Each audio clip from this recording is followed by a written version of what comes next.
On May 14, 2008, a baffling and heart-wrenching mystery began that would capture the attention of the public and become one of the most perplexing disappearances in modern American history.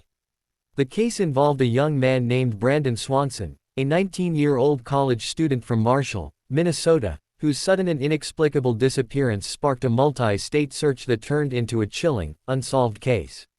Brandon had spent the evening celebrating the end of his semester with friends. After leaving a party in Canby, Minnesota, he was driving home to Marshall when something went wrong. Around 1:54 a.m., Brandon called his parents, initially saying he had crashed his car into a ditch near the town of Taunton, which is about 25 miles away from Marshall. He was calm and reassured his parents that he was uninjured but needed help getting his car out of the ditch. Brandon's parents, trying to guide him back to a road that might lead him to safety, told him to wait while they drove to his location. However, Brandon told them he would try to walk to a nearby town to meet them instead. Despite this, Brandon stayed on the phone with his parents for nearly 47 minutes during the call, trying to explain his location and navigate his way to safety. The conversation took a strange turn when Brandon became agitated and confused. He mentioned several times that he could not find his car or the road he had been on, even though his parents could hear him walking, and there was no indication that anything was obstructing his path. Brandon then abruptly shouted, "Oh, shit," and the phone call went silent. After that moment, the line went dead, and Brandon's parents immediately tried calling him back.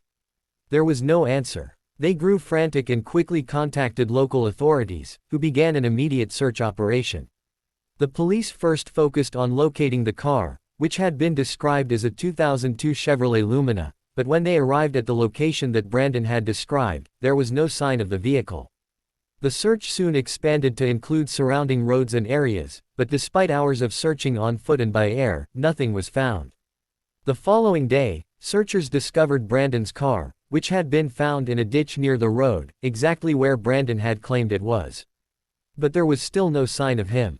There were no signs of foul play or any evidence that someone else had been involved. It appeared that Brandon had simply disappeared into thin air. As the days turned into weeks, the search continued, and authorities reviewed the phone call Brandon had made to his parents.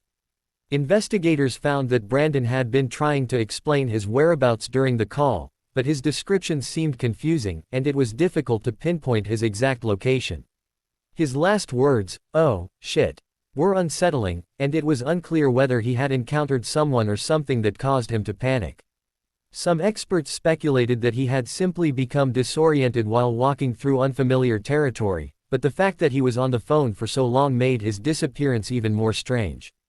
Theories about Brandon's disappearance began to circulate. Some suggested that he had fallen into a waterway and had drowned, while others wondered if he had become disoriented in the dark, lost his footing, and wandered off into the wild.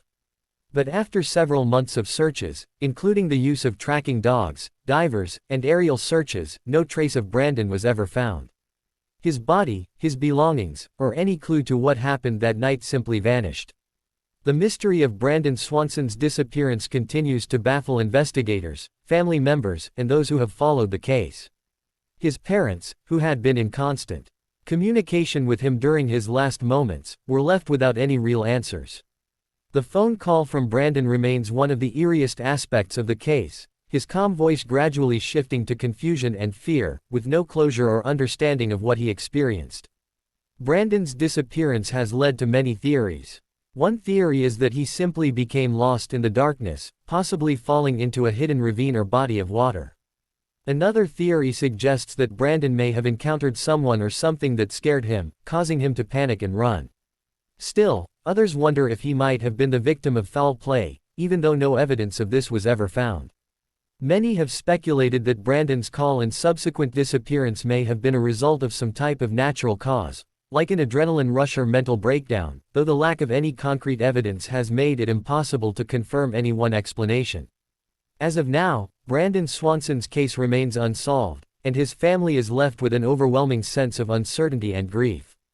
The disappearance of Brandon continues to raise chilling questions about what might have happened during those final moments of his phone call.